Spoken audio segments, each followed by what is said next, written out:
So ito, real talk ito para sa mga kapatid ko, no. So mga kapatid, hindi porket ibig sabihin nakita nyo na maayos yung mga kakilos-kilos ko rito ay ibig sabihin nun ay maayos yung takbo ng buhay ko, no. So kung iisipin nyo, no, kung akala nyo malaki ang tinulong nyo, nasa sa inyo yan.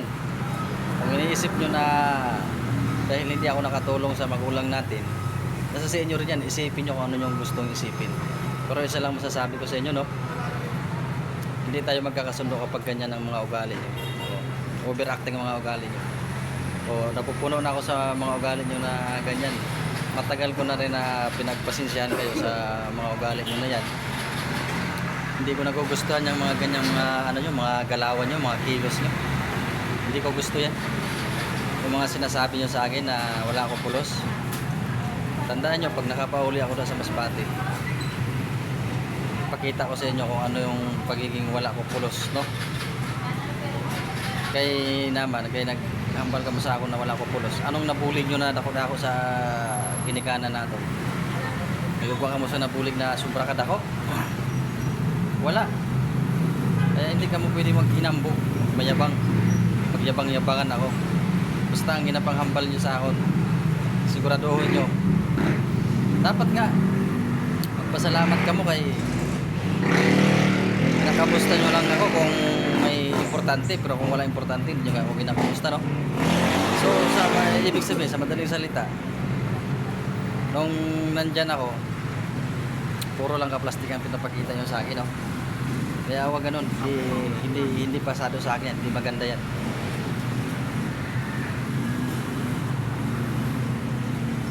Lalo na ikaw to, pati si Inday, siguraduhin nyo lang na kaya nyo na ihambal sa atubang ko, ha? Ginahambal nyo lang na kaya wala ako pag-ara ko da. Ihambal nyo sa ako na mapatian ko sang maayo. Kaya para makita nyo kitang gusto nyo ginapangita, ha? Magbato na kamo kung gusto nyo magbato. Total, amo man ang gusto nyo palabason. Kung hindi makabulig sa inyo ang tawo, wala sang mahatag sa inyo ang tawo. Hindi nyo na ginakabig na kadugo o kamag-anak. Magtampo-tampo na kamo kay wala sa inyo sang nahatag, wala sang nakuha, wala sang naipadala. Hindi na basihan para ang ugali nyo maging balahura na parang ugali sa aso, no? Kaya tandaan nyo, may mga adlaw na makapauli ako doon sa Masbate. Ginahambal ko sa inyo na mga chat-chat nyo di sa akon na wala sing kapulos-pulos. Tapos sabihin mo sa akon na wala na ako doon sang ulihan. Wala ako nag-inkalas ng duta mo. Anak ka sang demonyo, hinayo pa ka. Pag makapauli ako da, tandaan mo. Kaya magbato ka kung gusto mo magbato. Yung magpinungiay kita kung gusto mo magpinungiay. Wala ako sang ginahimo sa inyo na sala. Kung totoo nga, magpasalamat pag-anay ka mo sa akon. Kaya pagka halin ko sa paggaling ko sa Manila, pag abot ko da, nakapatindong ko mo sa sa diri nyo na bubundira sa bukid. Wala.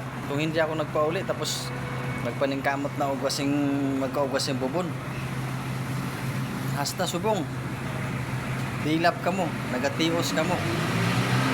Kaya hindi ka pwede maghambal na wala akong pulos. Sino ka para maghambal sa ako na wala pulos? Animal ka. Pag ako makapaulig na, madimunyuhan ka gid sa akon. Tandaan mo gid na. Kaya ayuso mong ginapanghambal mo sa ako na wala akong pulos. Base makita mo ang kadimonyo ko. Bumato ka kung gusto mo bumato. Ha? Total wala ka man respeto. Ako nakatataas sa imo, ako ang magulang mo. Pero pag umasta ka, parang manghod mo lang ako. Hinayo pa ka. Tandaan mo, nabuisit ka. Makapauli ako da. Pag hintukon kong ulo nyo ni Inday, kumampi ang gusto nyo kumampi sa inyo. Damay nyo pang asawa ko, nahanto ako sa asawa ko. Ako ang masusunod. Pag gusto ko. Pag isa pa, wala ka mo pakialam sa buhay ko. Una-una, hindi ko ginapasilaptan ng mga buhay nyo, Kaya dapat hindi nyo pasukan ang buhay ko. Kaya ni minsan, hindi ako nagpangayo sa inyo. Hindi ako nangayo sa bulig sa inyo. Hindi ako nakialam sa buhay nyo kung anong may ugwa ka mo na buhay. wala kamo sang nabati sa akon. Pero kamo ini, kamo ang mismo ang nagahipanghimasok sa buhay ko. Na wala lang ako sang mahatag, may padara, may bulig sa inyo na kung ano pa ng mga bagay. Ilog na sinang ginapanghambal nyo sa akon. Ha? Inayupa ka to, inayupa ka day ha. Mga demonyo, mga pag-ugali nyo. Pag ako makapauli na, tandaan nyo. Makita nyo ang kademonyo ko. Ha? Subong hindi pa ako makapauli. Eh wala pa ako kwarta.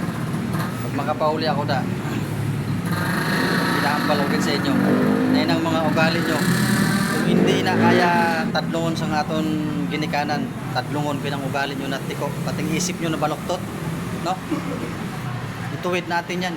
Kung walang pinta yung mga isip nyo na yan mag-isip.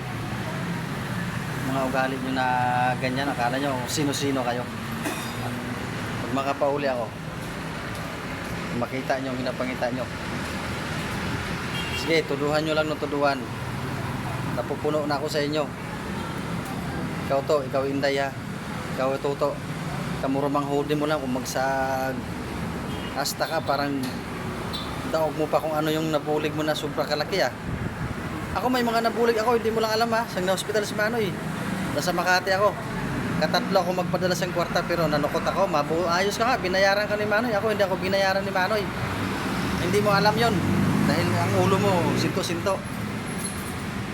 Pero pag ako mabadi sa imo, baka ako pa mismo magpahuli sa imo ha. Umayos ka.